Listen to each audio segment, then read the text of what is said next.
Alright guys, welcome back. We're working on the caprice some more, and I just want to start off by saying, tell me that doesn't give you a little chub.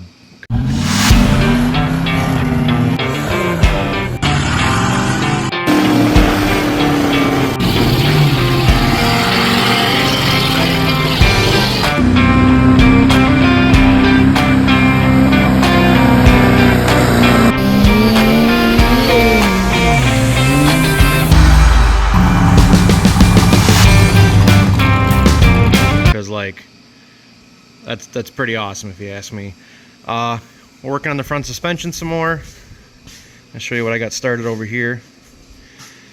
So if you look on that side, you can kind of see the old suspension components. I hacked all of that out over here and made some patch panels. I'm gonna burn that all in, and then once that's all burned in, you can see down here where this bolt is, and there's a hole over here.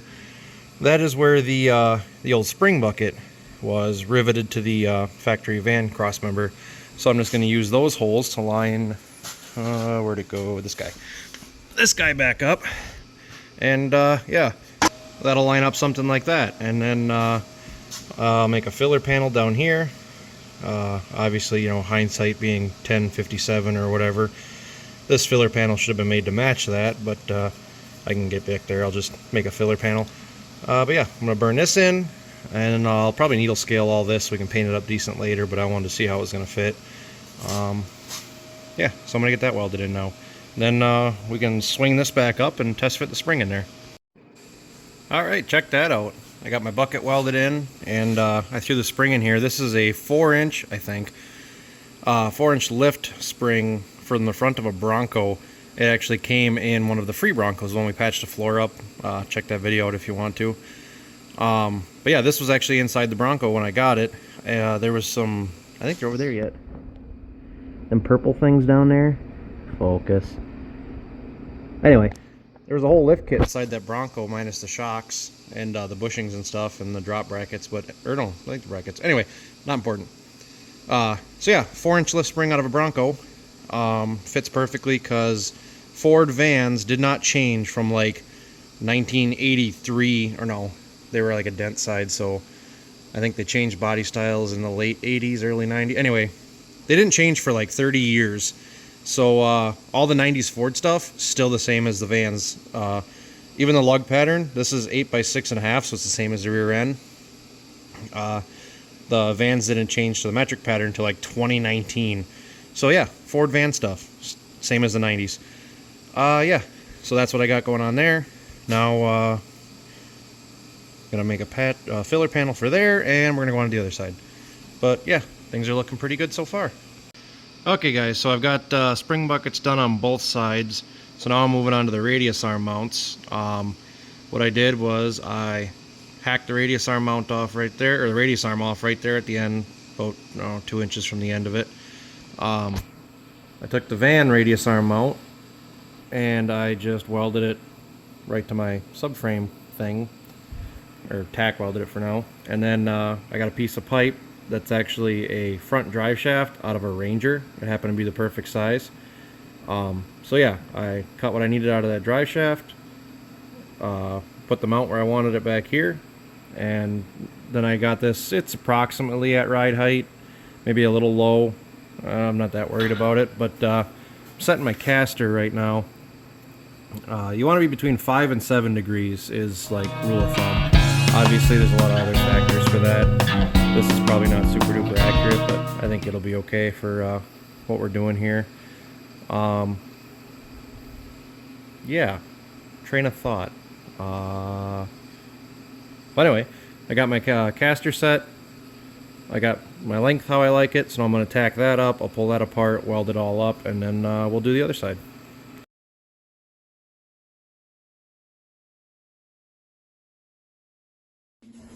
Obviously, it's going to go down even further once there's an engine in it.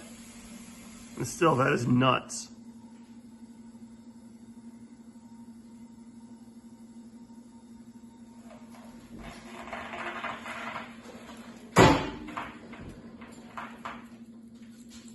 The back, the hoist arms in the back are bolted. So obviously the front end's going to come down some more once there's a motor and trans in it, but there it is, sitting on its own suspension. Tell me that ain't a thing of beauty right there. I just gotta install the poodle and we'll be ready to go. All right, power us away. One poodle power.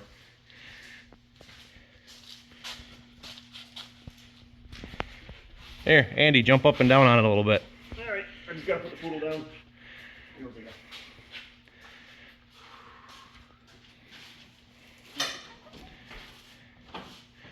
Obviously, we need shocks in the front yet, but oh, there we go. It's one Andy power.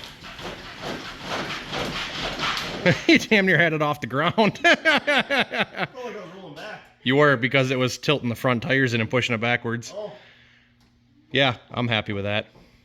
Alright guys, so while I'm waiting on parts to show up in the mail for my steering, I decided to get this converted over to hydroboost. This is the hydroboost unit out of a square body Chevy that had the 6.2 in it. And it was pretty straightforward. Just unbolted it off the Chevy, and then I made a template off of the brake booster to get the bolt pattern right, and then just drilled holes where they needed to be. I put the studs back in there, bolted it in. I had to shorten the push rod. It was way too long, so I just took like 3 inches out of it and welded it back together. Nothing serious. So got that bolted back in, brakes hooked back up again. This is the master cylinder from the Caprice. They're the same, I think, as the square bodies. It bolted right on. But yeah, pretty straightforward. Got that bolted on. Now I'm gonna keep going with the brake system while I'm waiting on steering stuff to show up. And I think tomorrow I might sling the motor and trans in here. So yeah, moving forward. All right, so while we're waiting on parts for the car to show up in the mail, we're gonna start getting the motor ready to put in it. And aside from doing some typical stuff like cleaning it up and oil change, I got something else for it. So, because my grandfather is a collector of vintage garbage, quite like myself, we have a 6.2 liter diesel turbo kit. The top hat that goes up on there, and then your stock air cleaner can go right back on again. Itty bitty little tiny turbo. Manifold. So, usually the turbo bolt's on there. The exhaust bolt's back on there, and then that would go back under the vehicle. But I don't think this is going to fit in the car, so we're going to have to cut this off and not hurt this. So that might get interesting. But yeah, we're going to lop that off.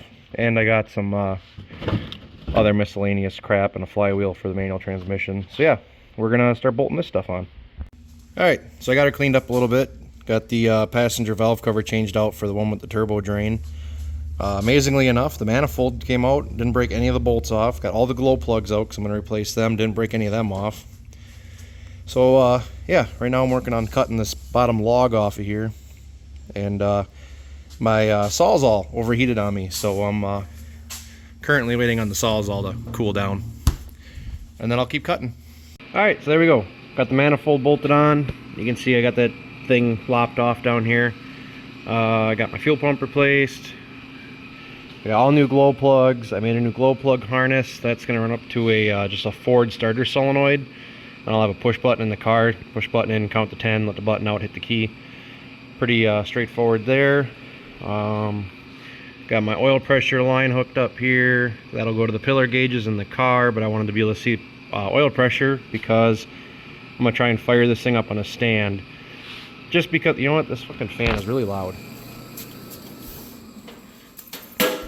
Okay, I want to try and fire this thing up on a stand because it did sit in the junkyard for a couple of years, so it'd be nice to hear it run before I go through the work of bolting the trans on and putting it in the car. Like I think I said before, I did own the truck that this motor came out of, and it did run good then, but, you know, 2-3 years in a junkyard, a lot can happen. But yeah, there's a couple of things I need to button up for the turbo, like the crossover pipe and the piping up here, but that's immaterial. Yeah. So it is Sunday night now. Tomorrow after work, I am going to get 5 gallons of diesel fuel, and we'll see if we can crank this thing up. Alright guys, well I got this mess here set up. I was cranking on it trying to get the injection pump bled out, and noticed that my valve covers are leaking quite substantially. Apparently my silicone job wasn't good enough. I don't know if these are supposed to have gaskets or not, but Neither the one that came off of it, which looked original, nor the turbo one had any gaskets with it, and it was just covered in silicone. So I'm gonna say that they didn't have silicone. So yeah, I'm gonna pull the turbo back off and try and get my valve cover back off without taking the manifold off. But I got a feeling I'm gonna have to. So while I'm letting these batteries charge up, I guess I'll tackle that. Yeah, you can see it was leaking right here where I had a thin spot. And right there where I had a thin spot. There ain't even hardly any silicone there. So yeah, I'm gonna clean this up and do it again, because anything worth doing is worth doing twice. Alright, there, we're right back where we started, except this time I know I did it right because everything's covered in silicone. I knew the first time everything went way too cleanly. So yeah, I'm gonna keep trying to get the injection pump bled out, and then we'll try and fire it up. Alright guys, so I've been messing with this thing for like 2 fucking days now, and I cannot get the injection pump to prime. I'm assuming that after sitting in the junkyard for a few years, must have been some moisture in the fuel, and I think the pump's all gum full of shit, because the tiny little bit of a dribble I got out of one line was like rusty brown, so that's not promising. Luckily, I've got, or my dad and my grandpa and I, have a ass load of parts for these things. So I'm gonna go grab another injection pump off one of those motors, and that I know ran when they took it out of the truck, that was taken out for like head gaskets or cracked head or something of that nature. We'll swap that out and we'll try again. But for right now, I'm over this mess. I got every fucking battery I own out here. I melted the lugs out of that one cranking this thing over. Check this out. That's pretty intense. Anyway, so I'm gonna shelf this for a minute before I get mad and light it on fire. And my parts for that should be here today. So I'm gonna jump back to the steering. But for right now, we're gonna end this video, and you know, I was hoping I could have this running on the stand for you guys to end this video, but sometimes we don't get what we want. So yeah, if you want to see that thing running and driving, hopefully maybe in the next video, okay, maybe this running, I don't know about that. If you want to see this maybe running in the next video, hit that like button, comment, subscribe, whatever, follow along. Thanks for watching. Sorry we didn't get further.